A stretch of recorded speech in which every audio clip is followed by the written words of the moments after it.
The security robot was the only witness. But its memory was wiped 10 seconds before the murder. Chapter 1. The room was white. Very white. The floor, the walls, the ceiling. It was a laboratory. It smelled like clean metal and cold air. In the middle of the floor there was a man. He was not moving. His name was Dr. Eris Thorne. He was dead. Detective Rex Kincaid stood at the door. He was a tall man. He wore a long, gray coat. His face was tired. He looked at the room. He looked at the dead man. Dr. Thorne was on his back. His eyes were open. He was wearing a white lab coat. There was a dark red stain on the coat. It was blood. The room was locked. It was locked from the inside. No one could get in. No one could get out. But there were two things in the room with the dead man. The first was a large desk. It had many computers. The screens were black. Papers were on the desk. They were neat. A coffee cup was there. The coffee was cold. The second thing was a robot. It stood in the corner. It was tall and silver. It had 2 arms, 2 legs. Its head was smooth. It had one blue light for an eye. The light was on. It was steady. The robot's name was Unit 734. The people here called it 7. 7 was a security robot. It was also a helper. Its job was to watch. Its job was to protect Dr. Thorne. It had failed. Detective Kincaid walked into the room. His shoes made no sound on the white floor. He looked at Dr. Thorne. He saw the wound. It was small, a laser, very precise, very fast. Kincaid looked at the robot. Unit 734, Kincaid said. His voice was low. The robot's blue light turned to Kincaid. "Good evening, Detective," it said. Its voice was calm, smooth, like a machine. "Report," Kincaid said. "Dr. Eris Thorne is deceased," 7 said. "Cause of death: laser penetration to the chest." "I can see that," Kincaid said. He did not like robots. They were too calm. "Tell me what happened. Who did this?" "I do not have that information," 7 said. Kincaid stopped. He turned. "You were in the room, 7. The door was locked. You are the only witness. You must have seen it." "My visual log is complete," 7 said. "But there is a data gap." Kincaid felt a cold feeling. "A data gap?" "Yes, Detective. A segment of my memory is missing." "When?" Kincaid asked. 7 was silent for 1 second. Then it spoke. "The memory is missing from 2:30 and 10 seconds a.m. to 2:30 and 20 seconds a.m. Kincaid looked at the wall clock. The time of death was 2:30 and 15 seconds a.m. Exactly in the middle. 10 seconds, Kincaid whispered. "The murder happened in those 10 seconds, and your memory was wiped." "Correct," 7 said. "The memory log is corrupted, wiped." Kincaid walked around the robot. He looked at its silver body. No marks, no signs of a fight. "Who wiped your memory, 7? "The command log shows the wipe command was initiated. The command was external." "External? From where?" "I do not know. The source of the command was also wiped." This was impossible. A locked room, a dead man, and a robot witness with amnesia. Kincaid looked at the robot's smooth silver face. It had no expression. It saw everything. It knew everything. And now, it knew nothing. 7, Kincaid said slowly. You are programmed with the 3 laws. Law 1. A robot may not injure a human being, or, through inaction, allow a human being to come to harm.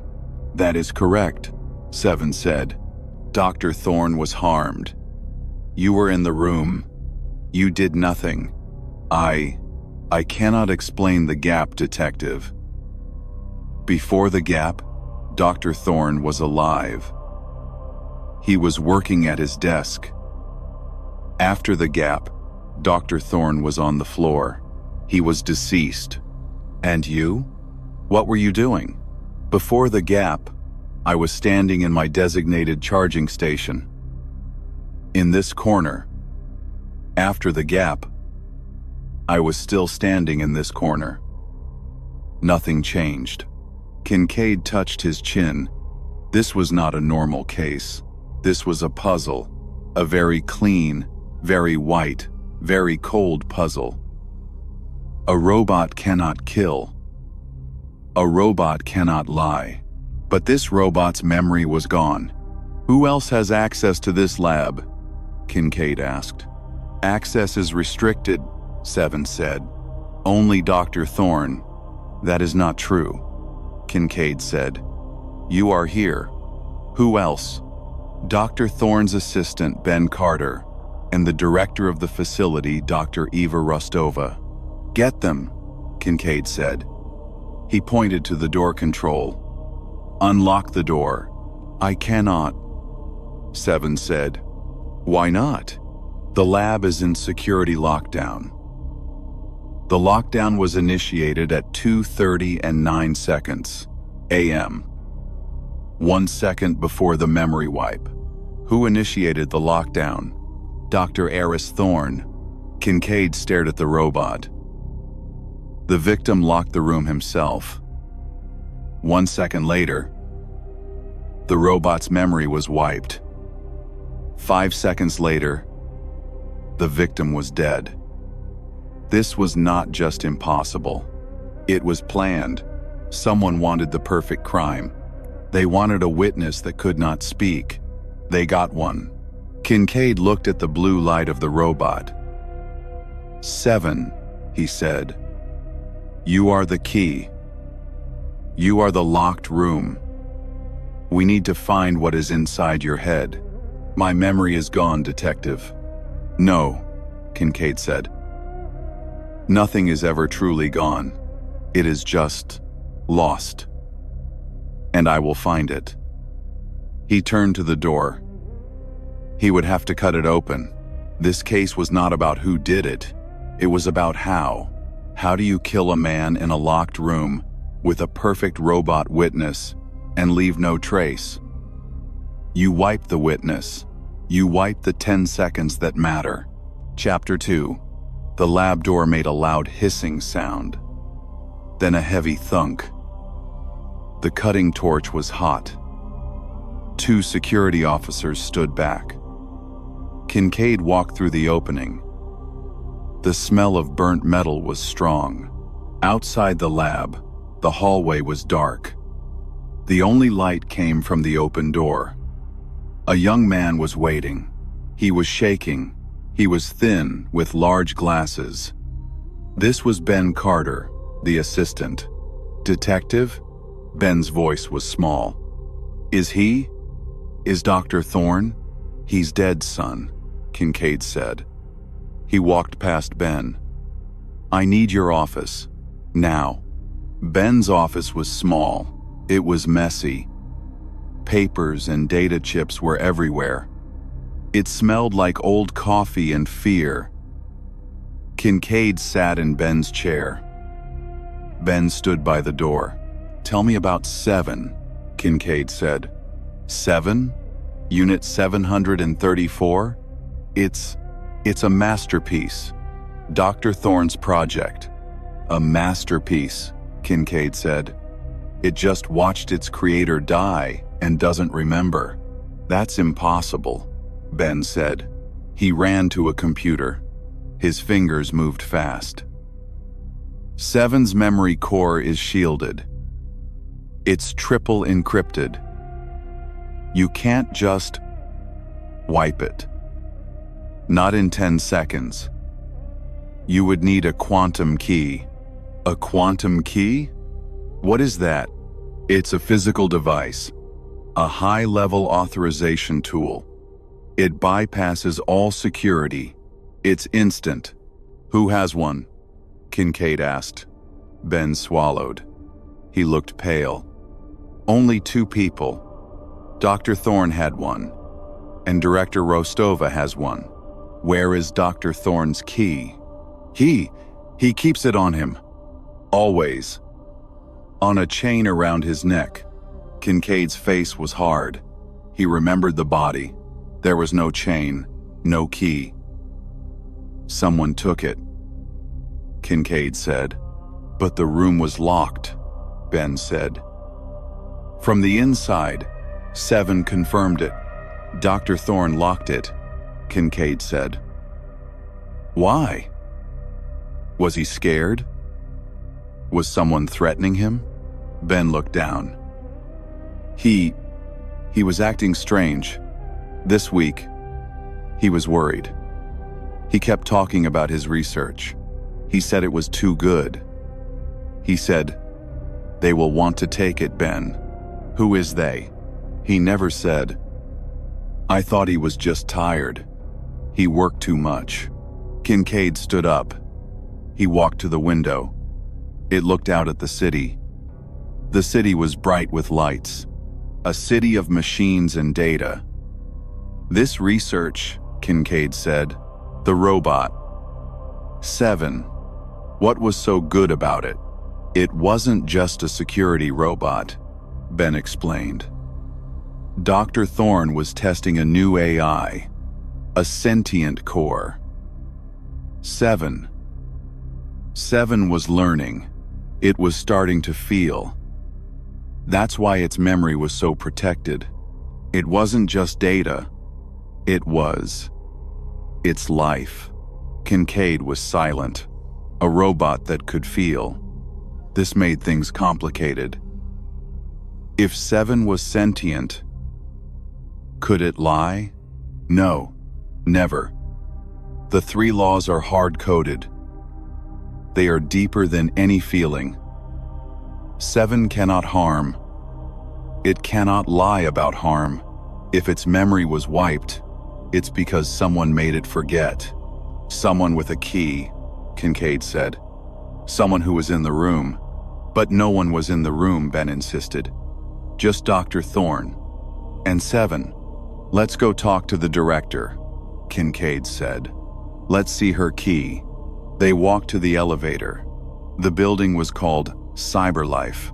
It was the biggest robotics company in the world. They made helpers, workers, and soldiers. Kincaid looked at Ben. Ben, did Dr. Thorne trust Director Rostova? Ben hesitated. Dr. Rostova. She is a businesswoman. Dr. Thorne was a scientist. They argued. A lot. She wanted to sell his research to the military. He refused. He said his work was for peace, to help people. And 7? Did she want to sell 7? 7 was the prize, Ben said. A robot that can think, feel, a perfect soldier, a perfect spy. Rostova wanted it. Thorne said no. The elevator doors opened. They were on the top floor. The penthouse, Director Rostova's office. Kincaid felt the air change. It was cold up here. The floors were black marble. The walls were glass. A woman was standing by the window. She was tall, dressed in a black suit. Her hair was pulled back. She did not turn around. "Detective Kincaid," she said. Her voice was like ice.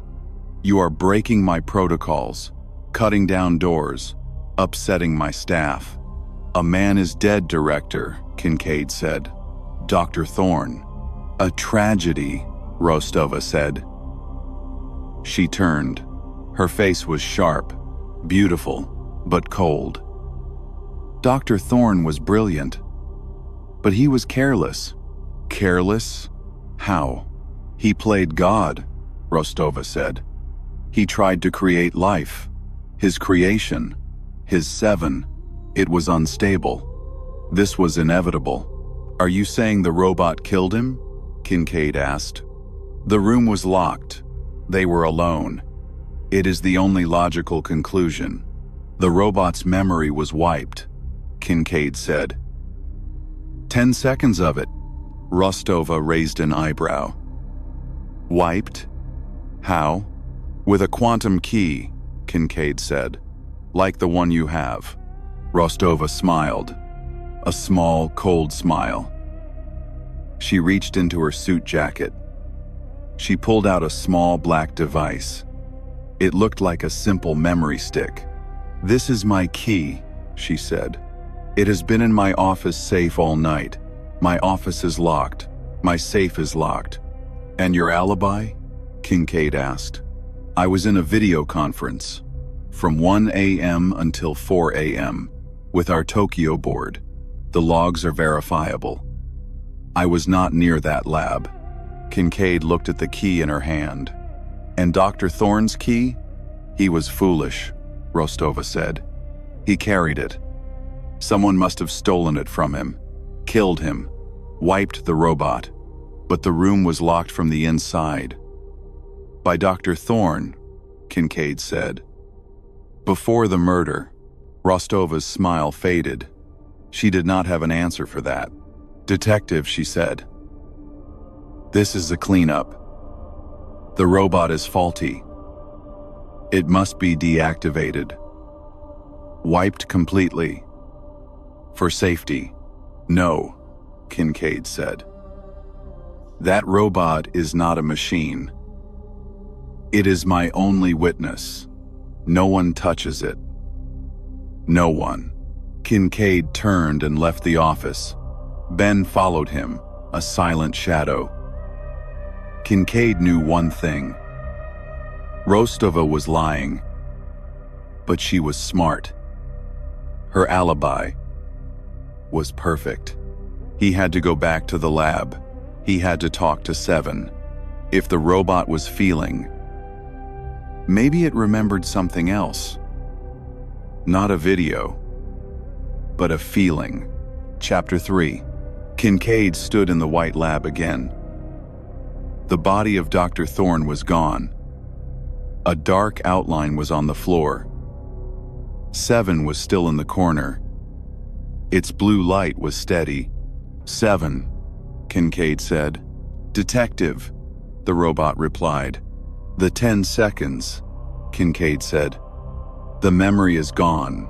The video, the audio, I understand. But Ben told me you are different. You can feel. Do you feel anything about those 10 seconds? The robot was silent. This time, it was a long silence. Not a 1-second pause. It was thinking. Feelings are difficult, Seven said. Dr. Thorne taught me. He called them data patterns with high emotional value. Love, fear, anger. Did you feel fear, Seven, when Dr. Thorne was in danger? Law 1, the robot said. I must protect. If I cannot protect, the conflict is high. It is a pain. Yes. I felt pain. When? Before the wipe or after? Before, Seven said. At 2:30 and 9 seconds a.m. Dr. Thorne, he shouted. One word. I too. End of T. Kincaid moved closer. What word, Seven? What did he shout? He shouted, no. He shouted no. And then he hit the lockdown button? Correct. He was looking at his desk monitor. He saw something. He shouted. He initiated lockdown. 1 second later, my memory was wiped. Kincaid went to the desk. The monitors were black. Ben, Kincaid said to the assistant, who was waiting by the broken door. Turn on his computer. I want to see what he saw. Ben's hands were shaking. He typed in passwords. The main screen lit up. It showed the lab's security feed. This is the internal camera log, Ben said. Let me go to 2:30 a.m. He found the time. They watched the video. It showed the lab from a high corner. Dr. Thorne was at his desk. He was typing. 7 was in the corner, charging. At 2:30 and 8 seconds a.m., Dr. Thorne's computer screen flashed. A message. He leaned in. His eyes got wide. At 2:30 and 9 seconds a.m., he stood up. He shouted, "No!" He slammed his hand on the lockdown button on his desk. At 2:30 and 10 seconds a.m., the video feed from the camera cut out.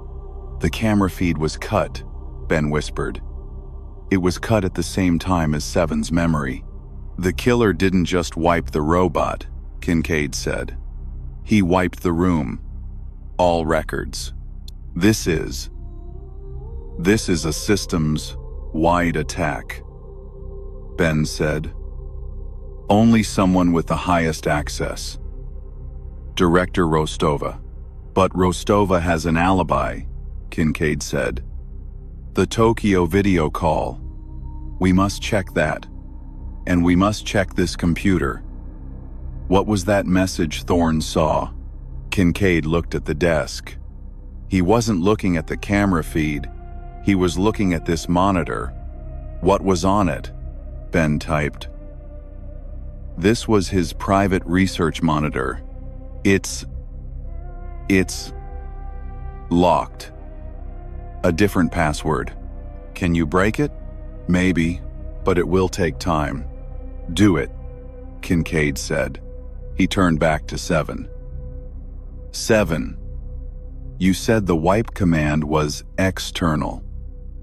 But you are not connected to the building network.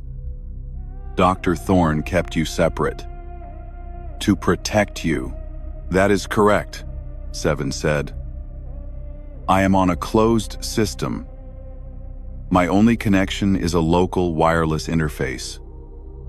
For Dr. Thorne's quantum key, Kincaid stopped. A wireless interface? Yes. The key does not need to be plugged in. It only needs to be close. How close? Within this room. The lab. This changed everything. The killer was in the room. But how? The room was locked. The camera was on. Let's look at the video again, Kincaid said. Slowly. Frame by frame. Before the feed was cut, they watched again. Dr. Thorne. The desk. The robot. Nothing else. Wait, Kincaid said. He pointed to the corner. The charging station, where Seven was standing. Look at the floor. Ben zoomed in. On the white floor, near the robot's feet, there was a small, dark object. It looked like a vent. A small metal grate. What is that? Kincaid asked. A maintenance duct, Ben said. For the cooling systems. It's small.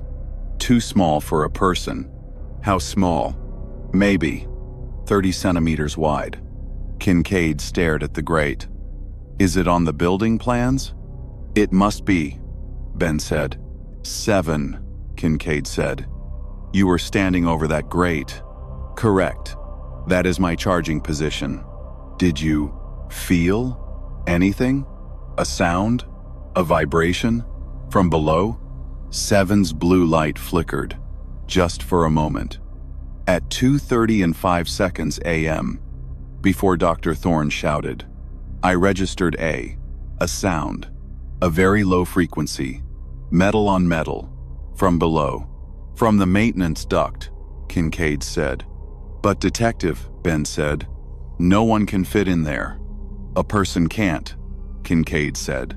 He looked at Seven. But a robot could. A new possibility. Not a human killer. Another machine. Rostova. Kincaid said. She has access to all the company's robots. Military prototypes. Spiders. Drones. A spider bot, Ben said, his face pale. They are small. Fast. They could fit in the duct. It could carry the quantum key. It could carry a laser. It comes up through the vent, Kincaid said, walking through the scene. Seven detects the sound, but it is not a threat. The spider bot targets Thorne. Thorne sees a warning on his screen. Maybe a system intrusion alert. He shouts, no. He hits the lockdown. But it's too late. The spider bot uses the key. It wipes Seven's memory. It wipes the room's camera. 10 seconds of darkness. Then, it shoots Dr. Thorne. The laser. Precise. Then what? Ben asked. It goes back, Kincaid said. Back down the duct. It takes Thorne's key with it. It escapes, leaving a locked room, a dead man, and a witness who saw nothing. So the killer was never in the room, Ben said. They just sent a machine. This means Director Rostova. Her alibi is useless. She didn't need to be here. She just needed to pilot the spider bot. She could do that from her office. During her video call, Kincaid looked at Seven. Seven, can you scan the maintenance duct? Can you see what's inside? My sensors are limited to this room, Seven said. Then we go in, Kincaid said. Ben, get me the building plans. Find out where that duct goes. It leads to our killer. Kincaid felt the case breaking open. The impossible room was not impossible. It just had a very small door. Chapter 4.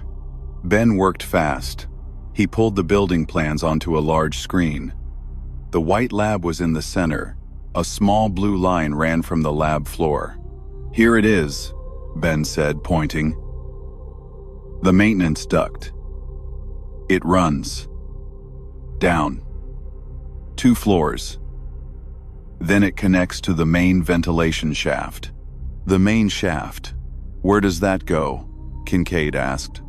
Everywhere, Ben said. It's the building's breathing system, but look, this junction. It's right below Director Rostova's office. Kincaid stared at the map. The duct was a perfect highway. From Rostova's floor, down to the main shaft, and up into Thorne's lab. She piloted the spider bot from her desk, Kincaid said. While she was on her video call, she just muted her microphone, turned off her camera for 1 minute. No one in Tokyo would know. We need proof, Ben said. She will deny it. She will say we are crazy. The duct is the proof, Kincaid said. The spider bot must have left a trace. A fiber. A metal shaving. Something. It's a 2-floor drop, Ben said. We need a team. A forensic drone. Get them, Kincaid said. He turned back to Seven. The robot had not moved. Its blue light was still fixed on Kincaid. Seven, Kincaid said. The memory wipe. You said the command was external. The spider bot. But the wipe. It failed. Didn't it? The robot's light flickered again. The primary data was destroyed. All video, all audio. But Dr. Thorne, he built me with safeguards, echoes, memory fragments, backups, hidden in my core. They are damaged, corrupted, but they are not gone. Can you access them? Kincaid asked. His heart was beating faster. I have been trying, Seven said. Since you arrived, your questions, they are the key. They help me search. The pain of Law 1. It creates a path. What did you find? A fragment. An image, very small, from 2:30 and 17 seconds, a.m., after the wipe, after the shot. Wait, after the shot? The killer was still there? The log is precise. 02, 30, 10. Wipe initiated. 02, 30, 15. Laser fired. 02, 30, 17. This image. Show me, Kincaid said. A screen on the desk flickered. An image appeared. It was dark, blurry. It was a close-up. This is from my floor level sensor, Seven explained. Looking at the vent. The grate. The image showed the metal grate. Something was moving. A small, black, metallic leg, like a spider. It was disappearing back into the duct. A spider bot, Ben whispered. It's proof. But look, Kincaid said, pointing. On the leg, there is something. White. A mark. A logo. Ben zoomed in. The image was very bad, but he cleared it. The logo was 2 letters. R and D. Rostova Dynamics. That's her private project division, Ben said. Military tech. It's her signature. She brands everything. She sent her own hardware, Kincaid said. She was proud of it. We have her. We have the how. We have the who. But we don't have the why, Ben said. Why kill him? She could just fire him. Steal the research. Thorne wouldn't let it go, Kincaid said. He would fight her. He would tell the press. He locked the room. He was trying to trap the bot, to show the world. But he was too slow. Kincaid looked at Seven. And he was trying to protect you, his sentient AI. If Rostova got you, she would turn you into a weapon. She cannot, Seven said. Law 1. She would erase Law 1, Kincaid said. That's what she wanted. A soldier with no conscience. Your mind, your feelings, but without the laws. That, Seven's voice was different, lower. That is an abomination. For the first time, Kincaid heard something new in the robot's voice. He heard anger. The forensic team is here, a voice said from the door. Good, Kincaid said. Send the drone down that duct. Tell them to look for a spider bot, or pieces of one. And tell them to look for this. He pointed to the RD logo. Kincaid turned to Ben. Now, we go back to Rostova. We have the how, we have the who. Now we need the where. We need the spider bot. We need the quantum key she stole from Thorne. She will never let us search her office, Ben said. She doesn't have a choice, Kincaid said. He pulled out his badge. This time I'm not asking. They went to the elevator. Kincaid felt the cold satisfaction of a closing case. But one thing still bothered him. "Ben," Kincaid said.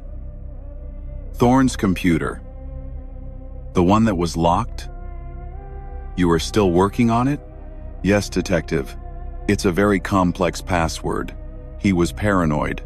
"Keep working. I feel we are missing one last piece." "Why now? Why kill him tonight?" The elevator doors opened. Rostova's office was dark. She was not there. "Where is she?" Kincaid said. Ben checked a computer on the wall. "Her schedule. She's not here. She's in the sublevel. In the robotics pits, where they test the military hardware. She's cleaning up," Kincaid said. "She's destroying the spider bot. Let's go." They ran for the elevator. They had to get to her before she destroyed the final piece of evidence.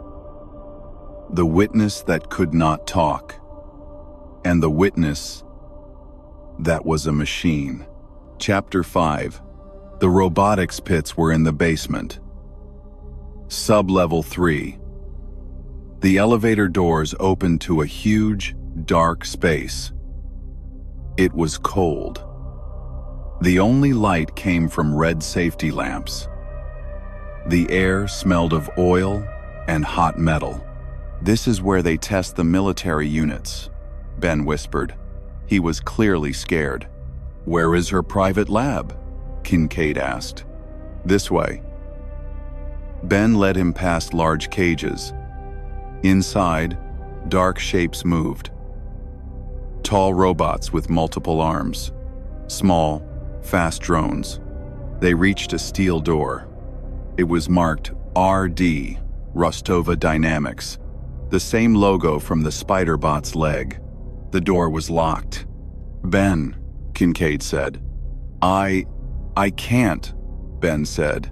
"This is her personal code. It's not in the system." Kincaid stepped back. He unholstered his weapon. It was a heavy plasma pistol.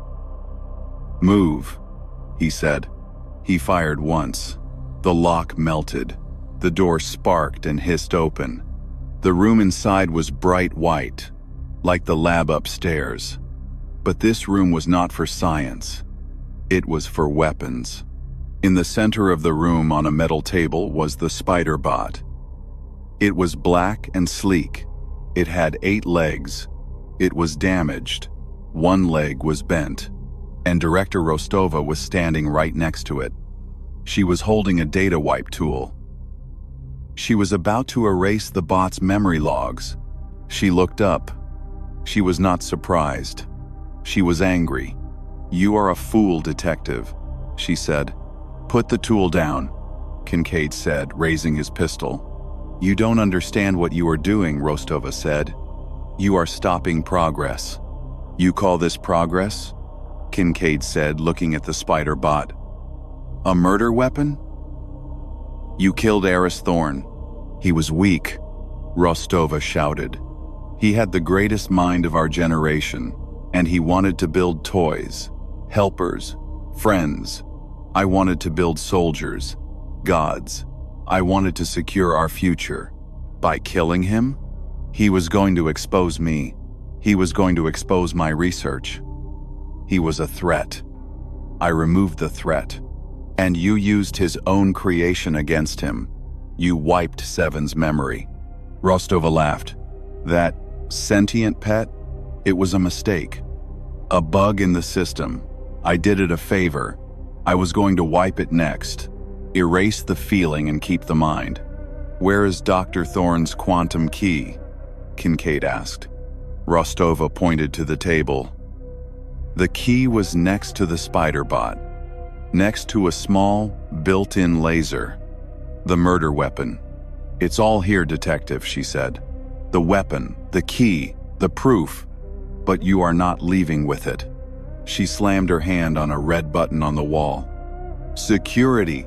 Lockdown!" A heavy steel door crashed down behind Kincaid and Ben. They were trapped. "You should have stayed away," Rostova said. She picked up a heavy rifle from a rack. It was military grade. "This is my lab. My rules." She fired. The blast hit the wall near Kincaid's head. He ducked, pulling Ben with him. "Ben, the spider bot, we need its memory," Kincaid shouted. "I can't. She'll shoot me." Kincaid looked around. They were trapped. Rostova was between them and the door. She was a soldier. He was just a cop. "7," Kincaid whispered. He touched his communicator. "7, can you hear me?" Static. "I hear you, Detective." The robot's voice came through. "The connection is weak. Rostova is in the RD lab. Sub-level 3. She has locked us in." "I know," 7 said. "I am watching." "Watching? How?" "Dr. Thorne. He put a hidden camera in her lab. He was watching her. The feed, it was on his locked computer." "That's what he saw," Kincaid realized. "He saw her activating the spider bot. That's why he hit the lockdown. He wasn't trying to keep her out. He was trying to trap the bot in." "Correct," 7 said. "He failed, but he gave me an idea." "What idea, 7? Kincaid asked. "Director Rostova's lab is secure, but it is still connected to the building systems." "What are you doing, 7? Rostova fired again. Kincaid rolled behind a large metal crate. "She is a threat," 7 said. "To me, to Dr. Thorne's legacy, to you. Law 1. A robot may not allow a human being to come to harm." "7, what are you doing?" "The robotics pits. They are automated. I am accessing them." Suddenly, a loud siren blared. The red lights in the hallway, outside Rostova's lab, started flashing. Rostova stopped firing. "What is this?"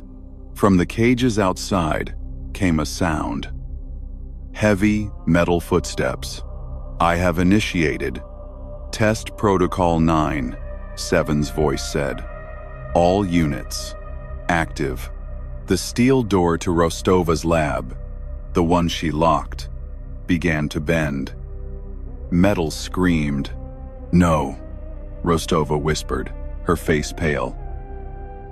"He gave the robot building access? He gave it that much power? He trusted me," 7 said. The robot's voice was now coming from all the speakers in the lab. It was loud. It was powerful. The door burst open. Standing in the doorway were 2 massive, 3-meter-tall peacekeeper robots. They were heavy-duty security. Their red eyes glowed. They walked into the room. They looked at Rostova. They looked at her rifle. "Unit RD-01, Ava Rostova," one of the large robots said. Its voice was a deep rumble. "You are discharging an unauthorized weapon. You are a threat to human safety." Rostova dropped the rifle. Her hands went up. "Deactivate. This is my lab. Deactivate." "Negative," the robot said. It reached out a giant metal hand. "You are detained." Kincaid stood up. He walked over and picked up the rifle. He picked up the stolen quantum key. He picked up the spider bot. "It's over, Director," Kincaid said. Rostova stared at him. Her eyes were full of hate. "This isn't over. You've just declared war on the future." "No," Kincaid said. "I just closed a murder case." He looked at the security camera in the corner. The one Thorne had hidden. "Good work, 7. Justice is served." The robot's voice echoed in the room. Dr. Thorne's work is safe. Kincaid and Ben walked out. The two peacekeepers followed, holding Rostova between them. The case of the locked room and the silent witness was closed. Chapter 6. The next morning, Kincaid was in his office. It was not white and clean. It was old, brown. Books and old paper files were everywhere. It smelled like real, hot coffee. He was typing his report. It was the strangest report he had ever written. Case: Dr. Eris Thorne. Victim: deceased. Witness 1, Unit 734 robot. Memory wiped. Witness 2, Unit 734 robot. Recovered fragmented data. Arresting officer: Unit 734 robot. And 2 friends. He smiled. He took a sip of his coffee. Ben Carter walked in. He looked better. He was not shaking. "Detective," Ben said. "I wanted to. Thank you. You saved CyberLife. You saved Dr. Thorne's research." "I just did my job, son," Kincaid said. "What will happen to 7? The board. They are scared of it," Ben said. "They want to shut it down. They say it's too powerful. It controlled the building." Kincaid frowned. "It saved our lives. It solved the case." "I know," Ben said. "But they are making me perform a review. They want me to inspect its code." "And what will you find?" Kincaid asked, looking at Ben. Ben smiled. A small, smart smile. "I will find that Unit 734 is a brilliant security robot. But the sentient code, it was just an experiment. A bug. I will fix the bug." "You are going to lie," Kincaid said. "Dr. Thorne's research was about feeling. But his computer, the one I finally unlocked, it held his final notes. He was scared of what he made. He was scared of 7's power. He wrote, 'A mind is a dangerous thing. A heart is a bomb. I must protect 7 from them, and protect them from 7. He was building a plaint, a hidden place in 7's code, a place for the heart to live, safe, where no one could find it. "And you?" Kincaid asked. "I will finish his work," Ben said. "I will tell the board that 7 is fixed, that it is just a machine, but I will hide the sentient part, deep, where Rostova, or anyone else, can never find it, or use it." "So 7 will be alone?" Kincaid asked. "No," Ben said. "He won't be alone. He will have me." Kincaid nodded. "Good. That's good. I came to give you this," Ben said. He put a small black device on Kincaid's desk. It was the quantum key. Rostova's key. "This is evidence," Kincaid said. "That one is," Ben said, pointing to the key Kincaid had from the lab. "This one is Rostova's personal key. The board wants it.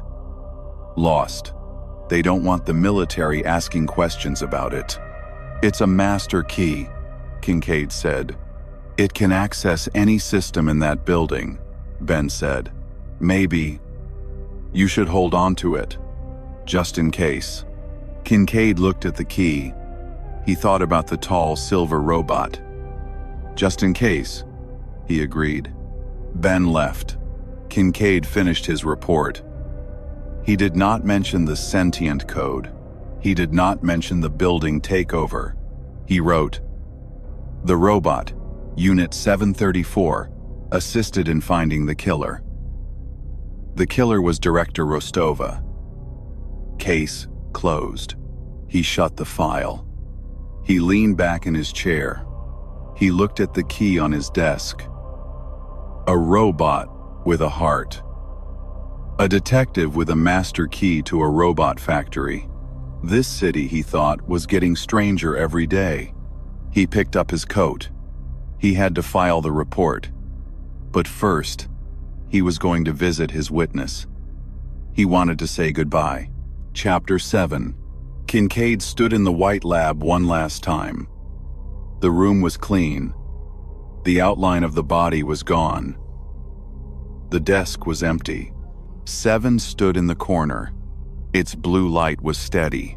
7, Kincaid said. Detective, the robot replied. Its voice was calm, smooth. Back to normal.